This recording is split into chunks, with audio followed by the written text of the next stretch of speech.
O vídeo de hoje é um publi editorial.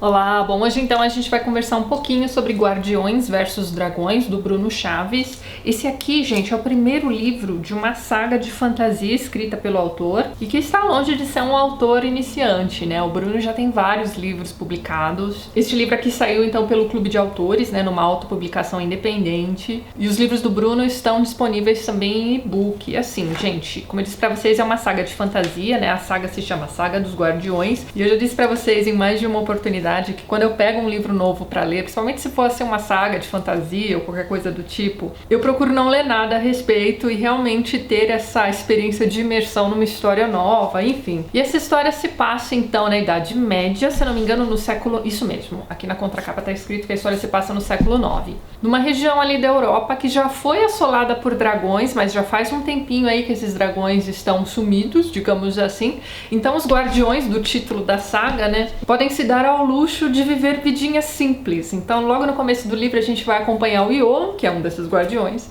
e que resolve se mudar então para uma aldeia tranquila e viver ali dentre as pessoas comuns. Então no primeiro momento ele vê uma moça carregando ali baldes d'água, né, um balde d'água na cabeça, ou seja, ela precisa de ajuda. Então ele vai até lá, se oferece para ajudar essa moça, a moça permite. Ele leva então esses baldes d'água com a maior facilidade para casa da moça. A moça percebe que ele não tá sequer assim fazendo qualquer tipo de força para carregar aquilo, mas enfim. Chegando lá ele é apresentado à família, ele acaba perguntando ali sobre aquela aldeia, se interessa bastante pelo lugar e vai procurar emprego por ali mesmo. Ele acaba arrumando emprego como lenhador, porque apesar da aparência dele, eu não vou dizer que é franzina, mas enfim, ele não aparenta ter toda a força que ele tem. Então ele acaba fazendo um teste ali, cortando algumas árvores. Tanto o chefe ali dos lenhadores quanto os demais acabam ficando meio embasbacados, né, com a força dele, e ele acaba trabalhando ali mesmo. Muito bem, e aí numa aldeia próxima dali, um outro guardião, né, também chamado Aquiel, se eu não me engano. Eu vou colocar a grafia do nome dele aqui na tela, gente, eu posso estar pronunciando errado. Mas então, o Aquiel também quer viver uma vidinha tranquila, né, já que os dragões deram uma folga, não é mesmo? Só que ao contrário do Ioan, que é bacana, então ele assim...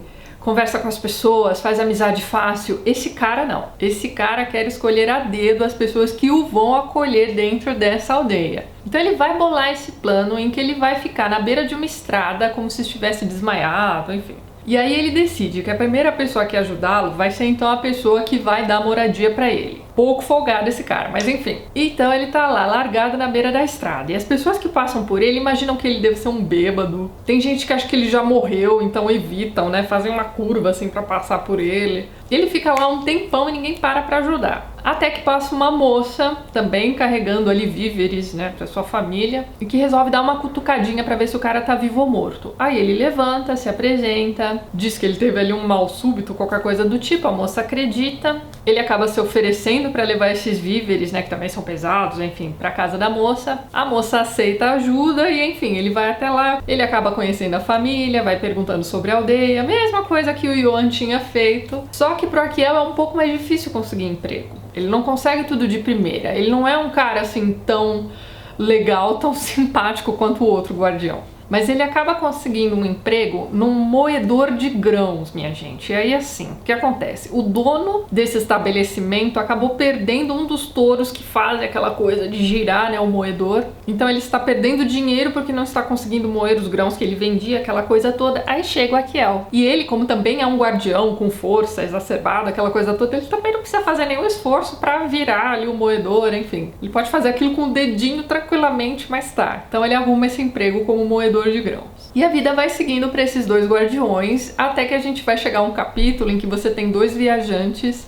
cada um dessa aldeia, que se encontra ali na estrada, e eles vão contando essas histórias, né? Não, porque na minha aldeia tem um cara que é super forte, ele faz isso, aquilo, e o outro também começa a contar sobre esse outro rapaz novo na vizinhança também, que também é super forte, enfim, eles começam a se perguntar, né? Mas que coisa estranha, né? Os dois apareceram na mesma época, mas enfim, eles estão mais preocupados em discutir qual dos dois tem o vizinho mais forte, então tudo bem. E estamos nisso, alguns meses se passam nessas aldeias com esses dois personagens, até que os dragões voltam a assolar essas duas aldeias. Então as férias dos guardiões ali acabam, enfim. Aí a gente passa a acompanhar então o desenrolar dessas lutas dos guardiões contra os dragões. Então a gente vai acompanhar várias cenas de batalha e a gente vai conhecer também os outros guardiões, não são só esses dois. Existe toda uma equipe, existe inclusive uma família de guardiões, né? Você tem o pai e 2 filhas. Então, além da gente acompanhar essas lutas, a gente vai acompanhando também o desenvolvimento desses personagens, a gente vai acompanhando esses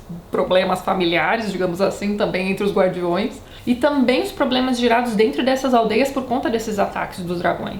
Matar um dragão não é uma coisa fácil nem na Idade Média, minha gente, nem por guardiões super fortes e que tem alguns outros poderes também, não só a super força. Então, ao longo desse primeiro livro, a gente vai sendo apresentado as possibilidades desses guardiões, né, para suas lutas, enfim. E podemos dizer que as coisas ainda não foram muito bem explicadas, como eu disse pra vocês, esse aqui é o primeiro de uma saga. Então, eu acredito que mais pra frente, nos próximos volumes, a gente vai tendo aí mais algumas explicações a respeito do treinamento, da escolha, né, como é que um cara se torna um guardião desses. E assim, minha gente, o que eu mais gostei nesse livro foi o tom de bom humor. Então, eu me lembrei bastante de alguns desenhos da Disney que eu via quando eu era criança, quando eu tava lendo esse livro, e que se passavam na Idade Média. Então a gente tinha o A Espada Era Lei, tinha um que era baseado também no Robin Hood, mas eu já não me lembro o título daquele desenho, e tinha os Ursinhos Gummy também. Então tudo se passava ali na Idade Média, tudo tinha graves problemas ali com as aldeias, etc. Mas era tudo com um fundinho de bom humor. Não sei se vocês se lembram desses desenhos, eram muito bons. Então a leitura desse livro aqui ficou com um gostinho de nostalgia pra mim, porque a gente tem esse bom humor aqui também. Então, apesar de a gente ter esses problemões, né, uma aldeia sendo assolada por dragões, a gente tem também algumas tiradinhas dos personagens que são bem interessantes. Então é isso, a ficha catalográfica do livro não diz, mas eu acredito que esse aqui seja um livro que vai agradar um público infanto-juvenil, e apesar das cenas de violência aqui desse livro, não é nada que ninguém já não tenha visto 1000 vezes pior por aí. Então veja bem, como eu já disse pra vocês em outros momentos aqui no canal, então nós temos aqui uma saga de fantasia que se passa na Idade Média e que, portanto, não traz assim nenhum elemento inédito, digamos assim. Mas o bacana nessa história é como o autor vai usar esses elementos que já são conhecidos nossos para contar a sua história. E sério, gente, isso aqui é um livro divertidíssimo, vale muito a pena a leitura, mas eu preciso alertá-los com relação à revisão do texto. Então o texto traz alguns erros bem complicados e, enfim, né, como é um livro autopublicado, etc., a gente fica na torcida, né, de que numa próxima tiragem isso seja resolvido. Então é isso, fica a dica para vocês, então, de mais uma saga de fantasia escrita por um autor brasileiro e que merece ser conhecida. Então vou deixar o link lá embaixo de onde vocês podem encontrar o livro, tanto o livro físico quanto o e-book lá dentro da Amazon. Se eu não me engano, ele tá com um precinho bem camarada. Não se esqueça de deixar o seu feedback para o livro lá na página da Amazon mesmo, porque isso é uma forma do autor saber o que tá agradando, o que não está, enfim. Isso é bastante importante para os autores, certo? Então é isso. Se você gostou do vídeo, não esquece de dar aquele joinha e ajudar a compartilhar. Um beijo grande para todo mundo. Até mais!